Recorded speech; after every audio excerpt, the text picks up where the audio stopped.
Boa noite, bom dia, boa tarde, não sei que boa horas noite, é aí. Bom dia. Depende de onde tá assistindo, né? Não sei exatamente, Verdade. mas de todo modo, bem-vindos. Bem-vindos. Bem-vindos, acho que é o correto. Bem-vindos a mais um episódio do On Wine from Spain. Esse é o episódio número 4. Já são Maravilha. 4, hein? Que rápido, cara. Que sucesso. 4? Rapidão. Gosta de 4? A quinta série continua.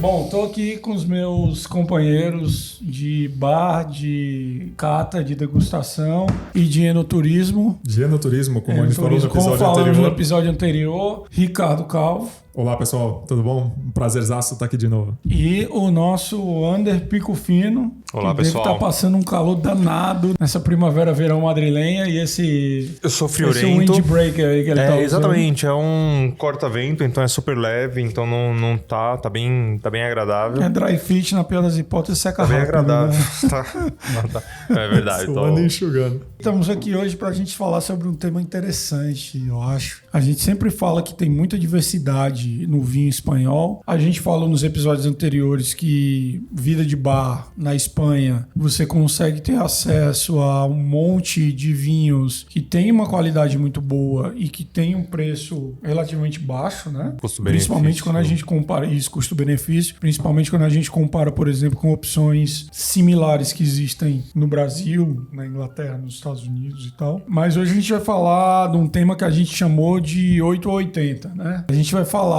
dessas experiências que são agradáveis, que são bacanas, com vinhos que são relativamente baratos, né? Ou que são baratos. E vamos falar também de sonho de consumo, né? Os vinhos mais caros, desejados, escassos, sei lá o quê. Aqueles que estão na wishlist, na sua wishlist lá do Vivino. Aquele que o Pico Fino marcou lá pra dizer, cara, vou ter que descobrir que nota que tem nesse cara aqui, porque... Não sei se eu teria, não, na Você minha não tem uma wishlist. lista, não, cara? Não, porque terça-feira passada a gente saiu, tomamos um Barolo. Então não tem essa... Numa terça qualquer, né? Numa terça qualquer, então, tomou um não Barolo. sei, não sei se Olha, eu que eu tenho. queria dizer, Não, vou contextualizar aqui o pessoal, só pra gente não gerar um outro problema. Nível. E um outro problema também. A gente, na semana passada, combinamos de nos encontrar pra gente discutir detalhes dos futuros podcasts e do canal. E, enfim, discutir como é que é o modelo de negócio que a gente vai seguir e tal. E aí chegamos a uma conclusão que foi bacana, todo mundo gostou, todo mundo curtiu, né? Bebê. E aí a gente saiu pra celebrar num bar de vinho sensacional de Madrid, que vamos levar vocês até lá, inclusive. Exatamente. Né? E aí, chegando lá, a gente tinha uma carta de vinho bem extensa, né? E conta aí, cara. Extensa detalhe. Era Um livreto. um livro. Era basicamente, não sei, eu diria que tinha umas 15 páginas. Talvez. Uns 20 vinhos por páginas, frente e verso, tá? Não é 5 fotinhos de vinho, não. Umas 20 páginas. A gente tá falando de uns 400, 500 vinhos na carta. Por aí. Ela tinha todos os vinhos. Qualquer um da carta a gente podia pedir. Espanhóis, franceses, Do mundo inteiro. italianos, Impressionante, Novo impressionante. Mundo e vinhos mais peculiares, vamos dizer assim, né? Sim. A gente tinha vinhos da Geórgia, por exemplo, na lista, né? Vinhos gregos e vinhos naturais, vinhos laranja, vinhos de... Tinha para todos os gostos. Pra todos os gostos. Né? Verdade. Ander Pico Fino se encanta da página italiana. Breaking News ou Sneak Peek, não sei. Estamos combinando uma viagem juntos para a Itália em outubro, que vamos gravar e vamos mostrar para vocês e tal. E nesse processo a gente começou a vamos estudar, né? Vamos aproveitar que a gente tá aqui, tem acesso. E aí pedimos um Barolo. Para encurtar a história, a gente pediu um Barolo. O que aconteceu, né? Um Barolo. Um Barolo. Eu tava mais inclinado, não sei se você lembra, gente. Eu tava ali, não, vamos pra França, vamos ali pra Bordeaux, Bordeaux ou Borgonha e tal, que eu gosto bastante. Tava afim de provar, mas aí Aí a gente foi pra aí Itália. a Itália começou a crescer. Piemonte e tal, e então pedimos um Barolo honestíssimo, assim, bem estruturado. Ser honestíssimo. Um vinho incrível. Falando nisso, eu posso servir enquanto Por favor. você fala? A gente Pode, abriu aqui um Del Muerte. Deve. É um espanhol da região de de Múrcia, de Morte, muito bom. A gente já tomou, acho que um parecido. Dois episódios atrás. Acho que foi um de entrada, não? Um outro rótulo deles.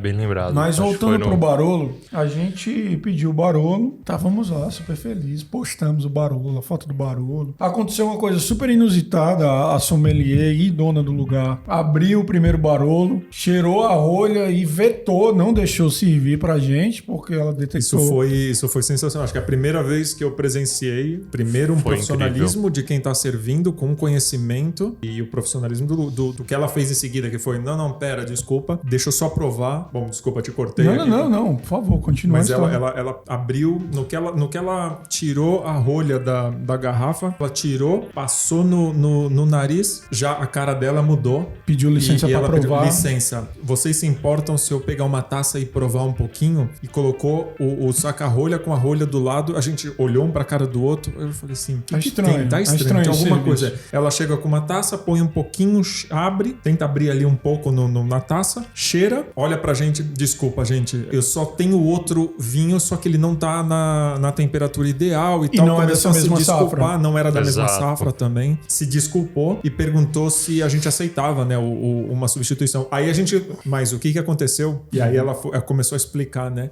Na verdade tinha o PCA, né, o Bolchonnet, o famoso Bolchonnet, na rolha. E ela, na hora que ela pegou a rolha, já só de passar, eu já fiquei surpresaço, assim. Foi uma experiência diferente. Eu acho que pra todos nós, inclusive. Pra mim. Não sei. Foi uma sorte muito grande dela de ter feito isso, porque se não passa pelo paladar dela, com certeza eu não aprovaria. Eu não aprovaria. Eu recusaria e ela... Não, mas foi impressionante. Que a gente tem um pico fino. Foi impressionante. Foi impressionante. E foi um momento educativo até, porque ela mostrou pra gente no detalhe, falando, olha a rolha, deixa a taça abrir aqui um pouco dessa que eu coloquei pra provar. Ele vai ficar mais evidente, né? Essa nota de papelão molhado, essa coisa mais de coisa estragada mesmo, assim. Aquela madeira molhada, né? E fica mesmo. E quanto mais tempo ficou na taça ali, a gente deixou, enquanto ela foi pegar o outro e voltou 5 minutos. Pico fino provou, cheirou. Eu acho que eu não lembro se eu provei, mas eu cheirei e era nítido. Quanto mais vai abrindo, oxidado, né? Uma mais coisa nítido passada, fica essa realmente. Coisa passada, papelão molhado. É incrível como realmente a mulher, assim, foi excepcional. Mas enfim, você não terminou o trouxe outro Barolo pra nós. Barolo do problema que gerou, né? Não era mais um 2018, como era a primeira garrafa, que a gente queria ter provado esse, mas tudo bem, não passa nada, como se diz aqui na Espanha. E aí, o que aconteceu? Como postamos nas nossas redes sociais, pra dar aquela certa movimentada e tal, pra todo mundo olhar e tentar ver o que tá acontecendo no canal e tudo. Aí, o que acontece? A esposa do Anderson, imediatamente seguida da minha esposa, nos mandou uma mensagem falando assim, opa, estamos vendo o Barolo aí terça-feira à noite. Naquele chat em grupo ali, em tá comum, tudo todo mundo, certo, né? Esposas e os maridos e os Mas na aqui. próxima chama a gente, por favor, né? Pra gente também aproveitar o Barolo, então... A gente queria, né, compartilhar ali um momento tão único, mas causou foi um pouco de discórdia. Causou discórdia. Mas tá tudo certo. Não, as meninas são maravilhosas. A gente tá falando isso aqui de brincadeira, mas elas são ótimas. Mas a gente vai pro, que nem você falou antes, a gente vai pro Piemonte, a gente vai pra Itália, a gente vai beber Barolo até dizer chega. A gente vai para Barolo, vamos para Barolo. Barbaresco e vamos para Alba. Vamos chegar em Turim. Mas enfim, são cenas dos próximos capítulos, vocês vão acompanhar nada com a melhor gente. do que já ir estudando, preparando, né? Exatamente, preparando fino. o paladar já, não. Mas, gente, a gente combinou da outra vez. Terminou o último episódio, a gente falou, caras, a gente precisa focar no tema. E eu preciso ficar mais calado porque eu falo demais. Então, senão a gente vai embora, velho. Vai começar a falar de Itália, Piemonte. Querem o que ficar doido? Aí é que tá. De Barolo e Barbaresco aqui atrás. Muito pelo contrário, acho que quando é tão bom assim, tão descontraído, você tem que seguir um conversa flui, né? um roteiro, mas é tão bom, tão descontraído que flui, que vai, simplesmente flui. Eu confesso que eu tenho um problema, que eu tinha um problema, tô tentando resolver esse problema, que é, durante muito tempo eu fiquei, por questões afetivas, de família e tal, fiquei muito tempo focado em vinhos italianos. E aí, quando vim... O que não é mal, porque hoje ele tem um conhecimento para compartilhar com o grupo. Exatamente. Importantíssimo. Quando vim pra Espanha, aí eu falei, cara, não faz sentido. Você tá vivendo num lugar com a cabeça num outro lugar, né? Então, aproveitar sentar e se aprofundar e beber um pouco mais e conhecer bem mais da cultura do vinho espanhol e tal. Mas assim, Itália continua no meu coração. Barolo é um dos tipos de vinho que eu mais gosto. Eu gosto de vinho encorpado, eu gosto de vinho denso, vinho com peso, né? Corpo. Então a gente fala que Priorat Toro na Espanha, Rioja Gran Reserva, pode mandar que pra mim tá dentro do meu paladar de conforto. Ótimo. Não tem certo nem errado, eu não falo isso me gabando ou nada. É uma questão de gosto. Claro. Pegando o gancho aí que você falou, estamos enganchados. Eu tive uma história com o italiano. Falando nisso, saúde aqui, para que a gente possa brindar para poder começar a beber, né? Saúde. Fazendo um gancho, você falou que eu estudei muito, eu li muito, ou acabei vivendo muito vinho italiano no passado, então eu estava na Espanha, gostaria de me aprofundar mais no tema espanhol, né? Acho que faz um pouco de sentido. Então, trazendo pro tema do episódio, 880. Normalmente 8 é 8 só uma analogia, uma expressão. Vinhos baratos, né? Porque quando você chega aqui, eu tenho uma história para contar de quando a gente chegou, o comecinho era vinhos baratos, vinhos da prateleira do mercado, e você ia lá no vinho mais baratinho. O que a gente tem de história? Qual foi o primeiro vinho que você lembra chegando aqui? Não lembro o nome do vinho, o rótulo tava caindo, tava meio rasgado já, não lembro, só sei que era barato. Então, sinceramente, não lembro. Aquela caixinha Tetra Pak lá, aquele vinho de caixinha. É qualidade, gente. Espanha é qualidade. Então tem essas opções. Cara, eu não lembro qual foi. Interessante essa pergunta, porque eu não lembro exatamente qual foi os primeiros vinhos. Porque pode ser que você já tenha tomado vinhos espanhóis ou fatalmente fora da Espanha, antes de vocês se mudarem para cá. Então, é isso que eu ia falar, assim. Eu, particularmente, não lembro o vinho que eu tomei espanhol. Antes minto. Bom, é difícil, porque eu não lembro o vinho que eu tomei antes de me mudar para a Espanha. Tomei vinho, sim, tomei antes de mudar, mas que eu vim a trabalho, comprei, levei. Entendi. E depois tomei lá. Entendi. Agora, um vinho especificamente, que antes de eu ter vindo a primeira vez para a Espanha, eu não lembro, particularmente eu não lembro. Mas eu lembro daqui. Aqui eu tenho... Eu lembro especificamente que o que aconteceu foi o seguinte. A gente tem um amigo queridíssimo em comum, eu e a minha esposa. Inclusive, esse amigo queridíssimo em comum foi o amigo que nos apresentou, eu e a minha esposa, né? Legal. A gente estava nos Estados Unidos ainda nessa época e a gente tinha combinado de fazer foi na época da pandemia, da gente fazer falar por vídeo, e ele abriu uma garrafa de vinho lá e a gente abriu uma garrafa de vinho cá e que bacana.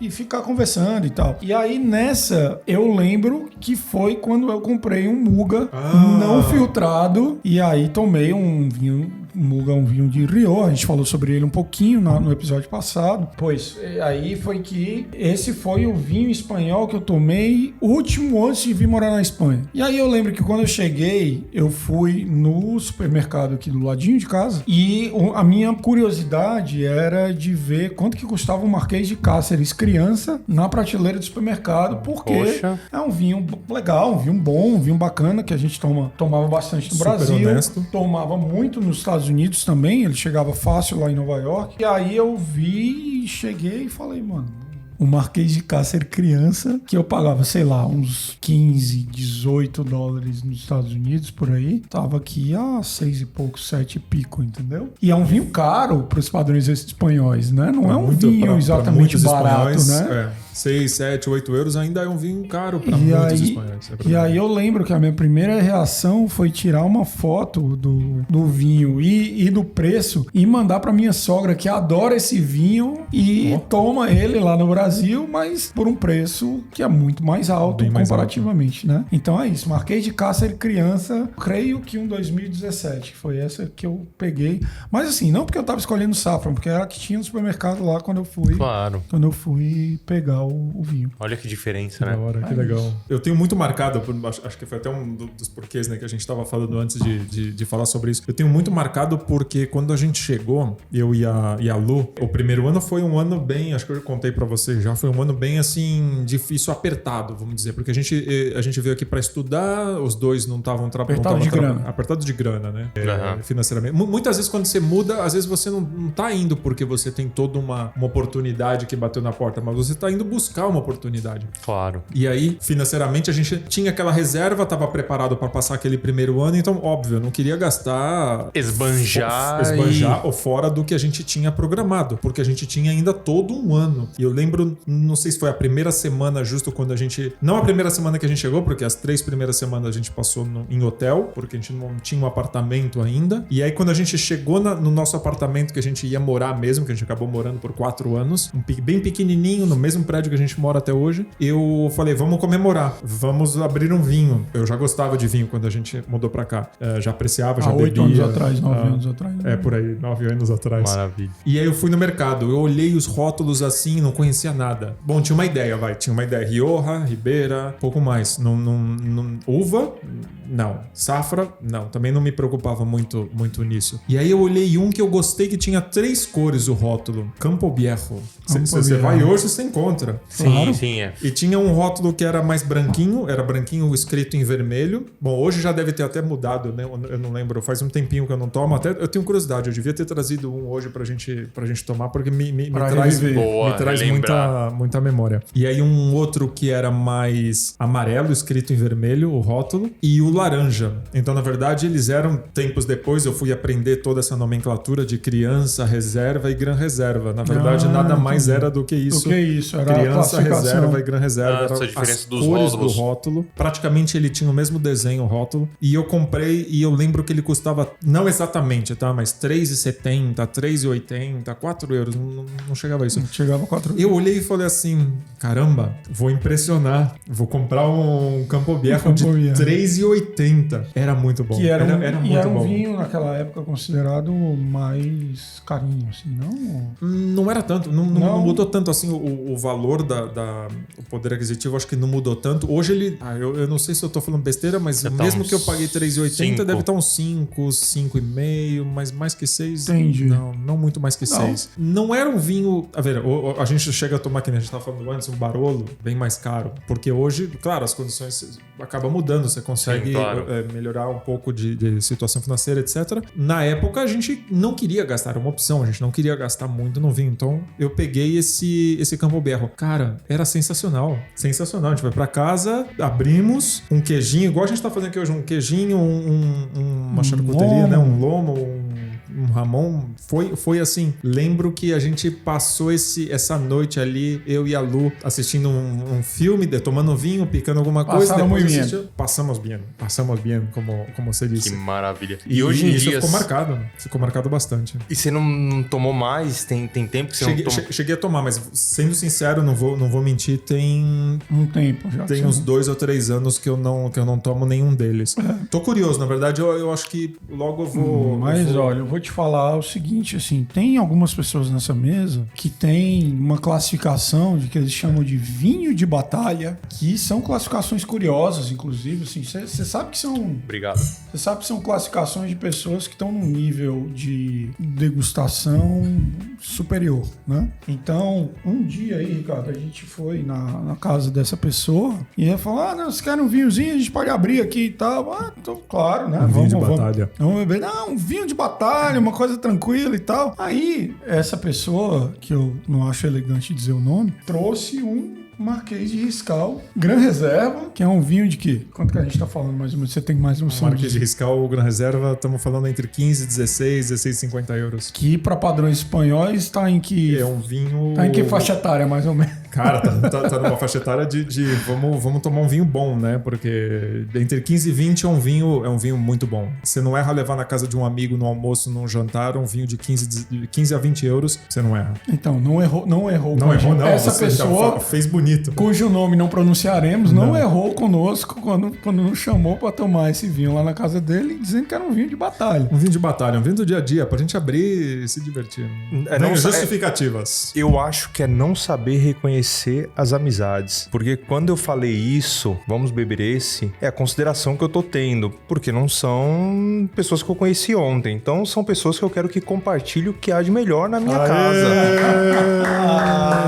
Não, mas é brincadeiras. A parte foi também devido ao Ricardo. Uma honra. Que ele tinha falado já que colecionava vinhos, algumas coisas, e acabei encontrando esse, que era uma safra 2016. E aí você levou pra... Levei. levei sem muito conhecimento. Falei, não, pelo menos é antigo, né? Aquela coisa, quanto mais velho, melhor, que a gente não sabe se já tá... A gente tá melhorando um bocado, então. Pô, estamos melhorando muito, então, hein?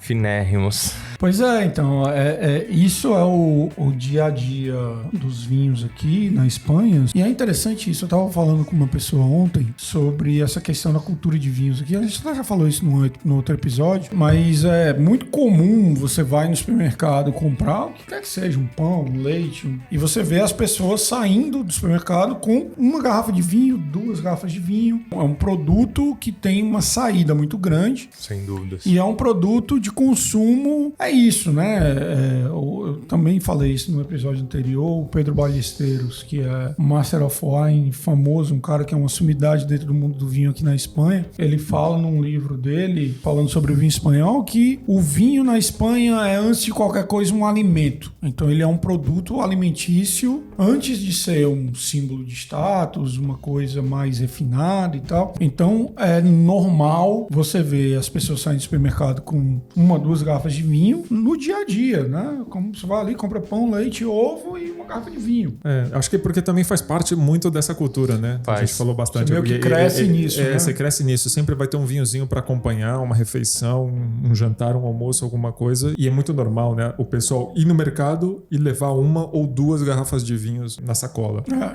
Acho que faz parte. E aí o benefício quando você vem para cá, por exemplo, que você tinha comentado isso com a gente. Quando você chega aqui, Anderson, aí você vai para um bar onde, por exemplo, a experiência que você espera vindo, sei lá, de São Paulo, no Brasil, você vai para um bar, você não espera beber, nem ter acesso à quantidade de vinhos que você falou, isso, você comentou, né? Que você chegou no bar e viu que tinha aqueles vinhos todos disponíveis e tal. E a quantidade de vinho disponível. É uma variedade muito, muito grande e qualidades muito boas também, né? Então, de preço baixo, né? De custo-benefício bem acessível. Voltando ao assunto do Barolo, cara, quantas vezes não conhecia Barolo, conhecia através de vocês também, mas em São Paulo, restaurante que cobra por isso aqui um shotzinho, um absurdo.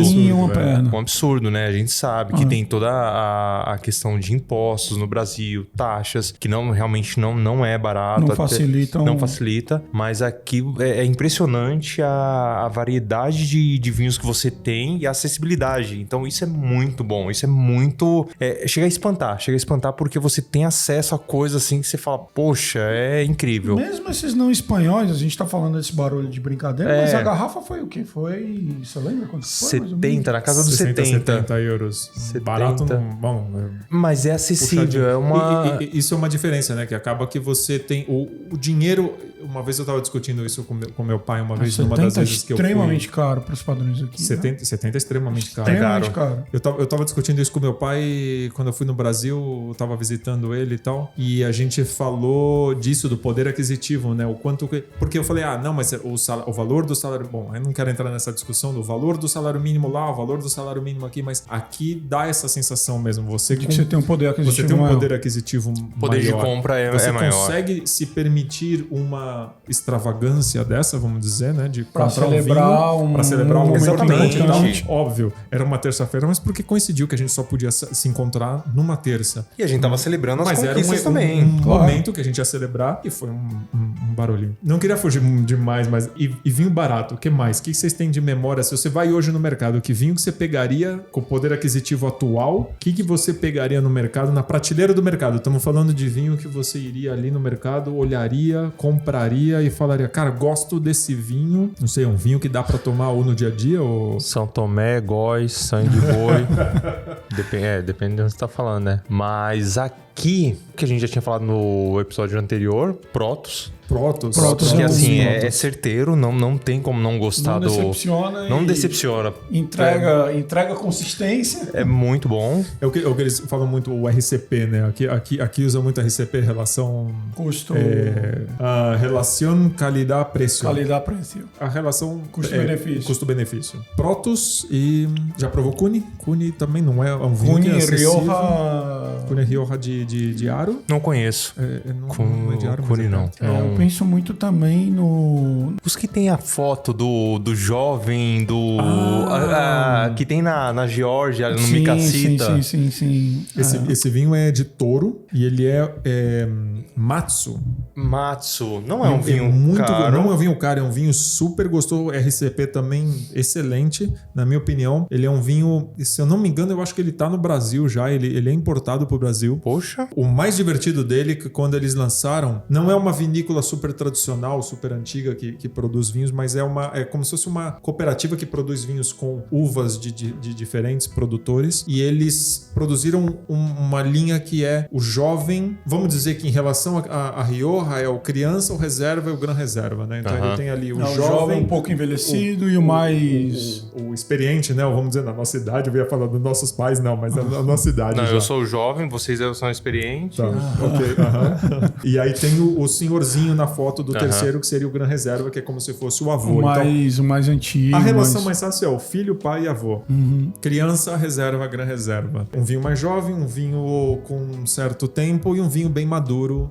Mas esse vinho é muito bom. É um vinho que acho que ele entrega o que você paga por ele.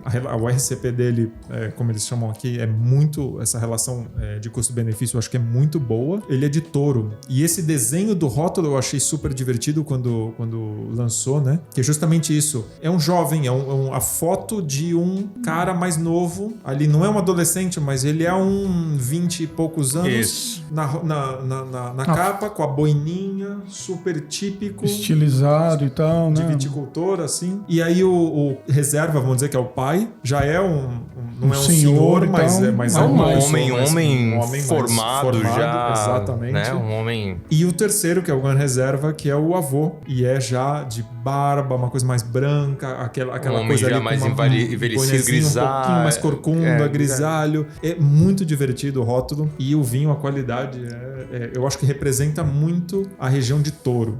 E tem uma mulher também. Tem um rótulo que é de uma mulher, não tem? Tem? Dessa linha? Tem. Nossa, eu não sabia. Tem uma mulher. Se eu não me estou enganado, eu vi no mercado também. Tem uma deve mulher. Ser alguma edição, alguma coisa nova. Mas a gente tá falando aqui, nós vamos perguntar pro italiano, né? Quando você vai falar assim, não, meu vinho de combate é um Peramanca. Barolo. Não. Os meus vinhos de combate, vocês já mencionaram os dois, assim, quando eu vou atrás de alguma coisa, um vinho tinto para combate, assim, um Rioja ou um Ribera, eu geralmente vou para Cunha ou Protos. Falei Rioja Ribera e falei os vinhos na sequência contrária, né? Mas eu tenho visto muito, agora, mais recente, vinho o Habla, de Extremadura. O Habla de la Tierra, eu tenho visto bastante. Ele é um pouquinho mais caro, ele não chega a ser caro, mas ele não é um vinho de 2 euros, 4 euros. Ele tá mais pra faixa dos 7 e pouquinho, 8 em alguns lugares, mas é interessante, eles têm uma proposta de fazer assemblagem, né, de fazer um corte de várias uvas e tal, e foi interessante porque a gente eu visitei, junto com o Anderson, inclusive, a gente foi lá e aí o enólogo explicou o processo e tal, e isso me chamou a atenção, e eu não sei se por conta disso eu fiquei mais atento. Então eu vejo mais esse vinho e tenho comprado mais recentemente. Aqui na Espanha eu confesso que não é tão fácil, eu digo não é tão fácil no sentido de supermercado e tal, você conseguir ter acesso a vinhos não espanhóis, que não sejam espanhóis. Concordo. Se você quiser comprar um vinho francês, um vinho italiano, um vinho mais de outras regiões que não sejam espanholas, aí geralmente você vai para lojas especializadas em vinho, né? Isso é verdade. Você vai para uma... boa.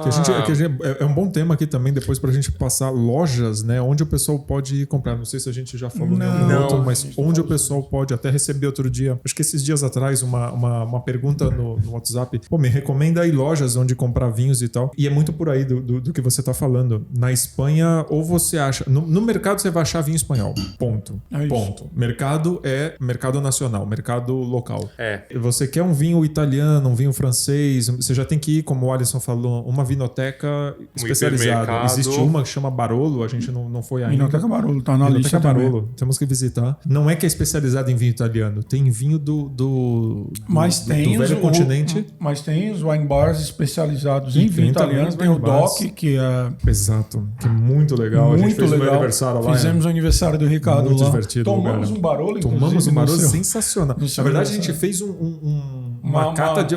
Começamos no Etna, fomos subindo, ou foi ao contrário, a gente veio descendo e terminou no Etna.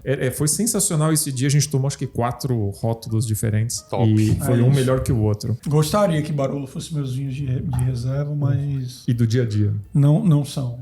Conheci Barolo aqui. Eu tenho um que eu compro no mercado também para compartilhar um pouco, que é o Finca Ressalso, que é da Emílio Moro. Sim, da Emílio Moro. Vocês já devem ter visto. Ele é um vinho que custa 8,50, 9 euros. É um vinho assim... Na verdade, tem até um outro que eu vou mencionar. Mas o Finca Ressalso, ele é um Ribeira del Duero, bem honesto, muito bom por ser 8, 9 euros. Muito bom pelo preço que ele custa. E Ribeira del Duero, eu gosto muito da Rioja, sou muito fã da Rioja, mas tem vezes que você não quer aquele vinho marcado, aquele vinho com um tanino bem pronunciado. Você quer uma coisa um pouquinho... Como também é uma coisa que acho que é legal compartilhar, Rioja é normalmente madeira americana, né? Barricas americanas.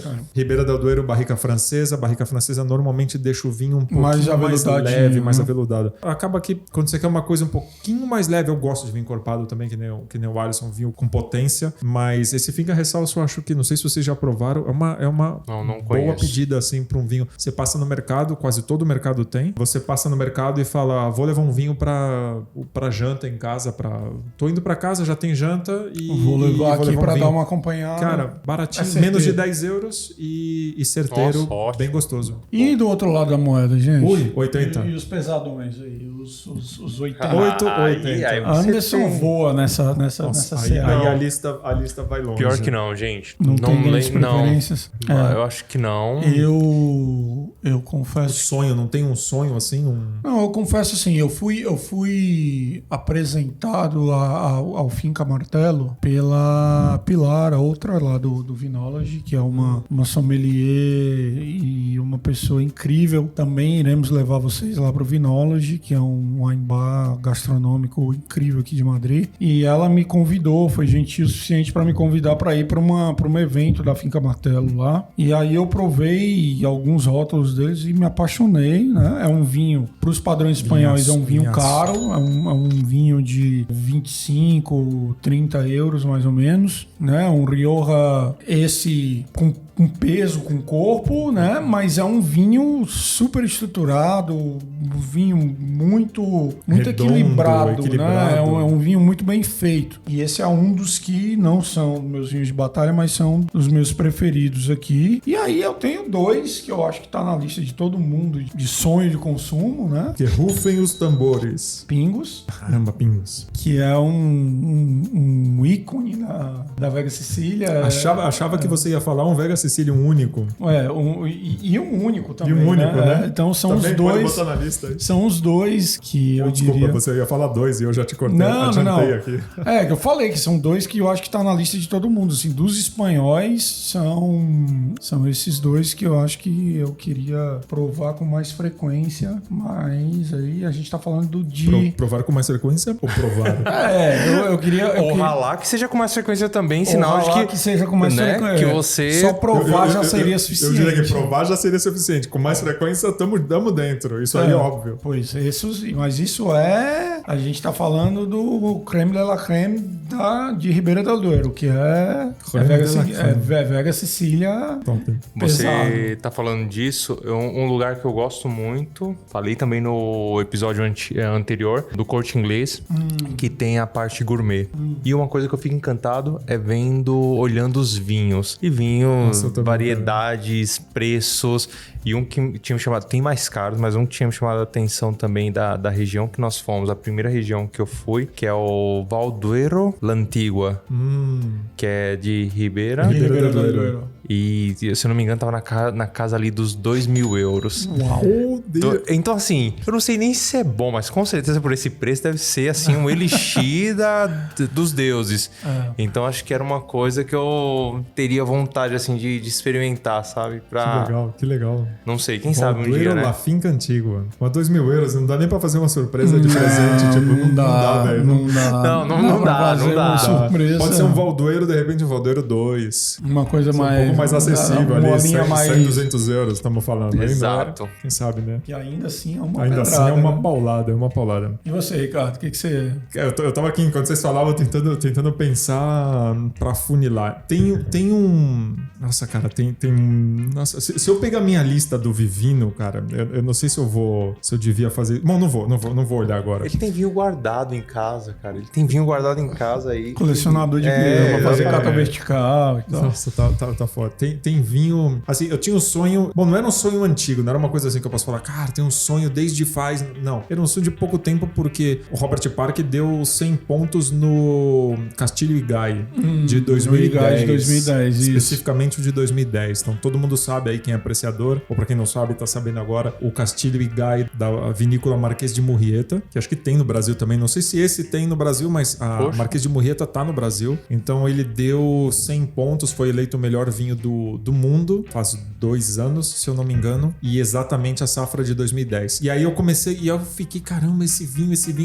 e eu queria muito provar. E um dia que a gente, foi o ano passado, no meu aniversário, a minha esposa, a Luciana, ela falou assim, vamos pra Rioja, você adora Rioja, e a gente foi pra lá. E a gente fez uma visita, a gente não fez a visita completa na Marquês de Murrieta, precisa fazer um parênteses aqui, foi um dia que eu marquei 3 visitas no mesmo dia, ela quase me matou, ela falou assim, organiza as visitas que você quer fazer, e eu organizei 3 visitas no mesmo dia. Eu falei assim, cara, a gente quase não é que quase nunca vai pra Rioja, uma vez por ano eu vou pra Rioja, ou mais, né, mas pelo menos uma vez a gente vai, e aí eu organizei 3, era hora do almoço, então a gente marcou não tinha visita disponível, a gente marcou de almoçar lá. E óbvio que tinha o Marquês de Murrieta, Castilho Igai 2010 por taça. Uau. Aí você teve que beber. Eu tive que beber. Mas por curiosidade, quanto era a taça, amigo? Quanto era a taça? Desculpa. Não, é uma boa pergunta. É uma excelente pergunta. Eu olhei e falei assim, mas sério? Mas bom, era melhor do que comprar a garrafa inteira, né? Bom, quer dizer, não que não era melhor. Se eu pudesse, eu comprava a garrafa inteira. 45 euros uma taça. Caraca! Uma taça servida... Assim, são 50 ml, né? 5 taças. Centilitros. E a garrafa tava quanto? A garrafa custa 220, se eu não me engano. 220, 280. Hoje ela deve estar em torno de uns 300 euros, eu acho. Uma garrafa do 2010. E, by the way, não tinha mais. Eles tinham 8 garrafas. Eu quase apanhei lá em casa, né? Mas eu fiz um esforço e eu comprei uma garrafa. E tá guardada até hoje, tá lá guardadinha na adega. Vai ser por um momento muito especial. Eu não sou de guardar do tipo, eu vou guardar... Não, eu não vou morrer com essa garrafa na adega. Eu sabia que esse era um dos que ele tava guardando. Esse é um dos que eu tenho lá. Tesouros. Que top. E eu acabei fazendo um esforcinho aí, comprei uma e eles tinham 8, só 8. E esse vinho já não estava disponível em quase nenhum lugar, quase nenhuma loja, nem loja especializada, nem nada. Esse vinho foi esgotado rápido quando foi premiado o melhor vinho do mundo, né? Com 100 pontos e tal. E aí esse dia que a gente tava, se era marketing, se era estratégia comercial, não sei. A menina falou pra gente, mas só temos essas 8 garrafas, são as 8 últimas garrafas. Senhora. Porque o proprietário da vinícola abriu da coleção privada dele uma pequena parte pra gente atender um público, um pouquinho mais de gente, né, que visitava a vinícola. Então ele pôs na prateleira lá da parte da lojinha gourmet que eles têm lá, ele pôs mais algumas garrafas e só tinham 8. E aí você catou uma. Óbvio que eu tinha que trazer uma, né? Sem dúvida. Uma caixinha de madeira, tudo bonitinha, toda enrolada no celofane. Ele tá guardadinho na temperatura, na adega lá. Não toco Nem a pau. Entendi. Momento especial. Esse é um dos meus... Eu não sei se vale, né? Se vale, porque na verdade é um dos que vocês ainda quer provar. Eu já provei, acabei provando, mas não abri a minha própria garrafa ainda. Então, por isso que eu considero ele ainda... Tem um Coravã aí, se precisar pra qualquer coisa. Tem um Coravã. Mas eu considero ele na minha lista de uns vinhos, assim, dos vinhos mais tops. 880, pois esse tá no... Esse é o 800. É o 80-800. Que top, que legal. Que eu quero sentar com vocês um dia, sentar, abrir essa garrafa e a gente... Vamos cobrar. Eu fico curioso de saber o que é que o pessoal que tá assistindo e que tá ouvindo... Não me julguem, pelo amor de Deus. Não é o que eles pensam de você. Isso aí eu acho melhor nem perguntar, mas eu digo... eu digo do que eles têm na lista do 880 deles. Qual é o vinho de combate? Qual manda os comentários aí, ó. É verdade. Manda os comentários, que é interessante. Legal, E se tiver alguma coisa espanhola especificamente, a gente promete pesquisar e catar aqui. A garrafa. O Anderson se comprometeu de mandar uma garrafa aí pra... Eu acho que é isso. Bom, gente. Muito bom. Foi legal. Gostei de saber. Gostei de saber que a gente tem uma garrafa para abrir lá na coleção do Ricardo. Mas vocês falam de coleção, mas eu tenho um outro que eu também gosto muito, já não estamos falando de valores exorbitantes, mas é o vinho Tondônia. A gente comentou dessa vinícola na região de Aro, ali na Rioja. O vinho Tondônia é um vinho que eu gosto muito, encorpado, tanino bem áspero. Não é um vinho fácil de beber, é um vinho bem potente. De repente, eu não sei porquê, na verdade, depois que eu visitei a vinícola, eu criei uma relação assim, afetiva na memória, mas é totalmente uma coisa pessoal minha. Eu gostei muito, marcou tanto essa visita e eu comecei a colecionar safras de todos os anos deles. Essa é das tuas coleções verticais, E essa é uma das minhas coleções verticais. Uma das poucas que eu também não dá pra ficar mantendo coleção vertical de tantas etiquetas, né? Pelo menos eu ainda não posso me permitir tanto, mas essa é uma das que eu faço questão. Eu tenho garrafa desde 2006 até 2011. Você tem o mesmo rótulo de safras diferentes de 2006, 2007 até 2011. Que isso é legal falar, que tem gente que não sabe. Uma cata vertical, né? Uma coleção vertical é quando você tem o mesmo rótulo, exatamente o que você falou, de anos diferentes. Então, eu comecei a colecionar da safra 2006 e aí tenho 2007, 8, 9, uma quantidade não considerável, mas uma quantidade mínima que eu gosto de guardar por ano, dos 2006, 2007, 8, 9, 10 e tá na 11 agora. E o engraçado, uma curiosidade, não é engraçado, mas é uma curiosidade dessa vinícola, eles colocam no mercado a safra de 10 a 12 anos antes. Não é que um vinho Gran Reserva na Rioja, ele precisa passar 5 anos na vinícola. 2 em barrica e 3 em garrafa, mas dentro da vinícola. E aí, esse vinho, ele praticamente não existe essa nomenclatura, Double Gran Reserva. Mas ele só sai pro mercado depois de 10 anos. Ele não sai antes. Então, isso me chamou muito a atenção. É legal isso, né? Que ele já é envelhecido na própria vinícola. Já recebe ele bem... Tem gente que falaria que esse vinho tá passado. Tipo, já passou... Não. Esse vinho não potencial de guarda ele enorme, né? Um potencial de guarda gigantesco. É incrível isso. É um dos vinhos que a gente também... Temos pra catar. Vou colocar aqui, já vai virar uma promessa, mas a gente tem uma carta vertical pra fazer entre nós. Sensacional. Em algum dia. Quem sabe não num podcast, né? Num episódio. Quem sabe? Mas Bom, deixem os comentários de vocês o que vocês têm como vinho de combate, vinho de sonhos, né? Assim, sonho de consumo. Pode ser realizado ou ainda a realizar. E aí a gente vai pesquisar sobre esses vinhos e quem sabe a gente fala aqui no podcast futuro. Beleza? Muito bom. Gente, obrigado pela presença. Mais obrigado uma por vez. acompanhar. Acabou, hein? Morreu? Morreu. Até a próxima. Saúde. Um abraço. Até mais. Obrigado. Tchau, tchau.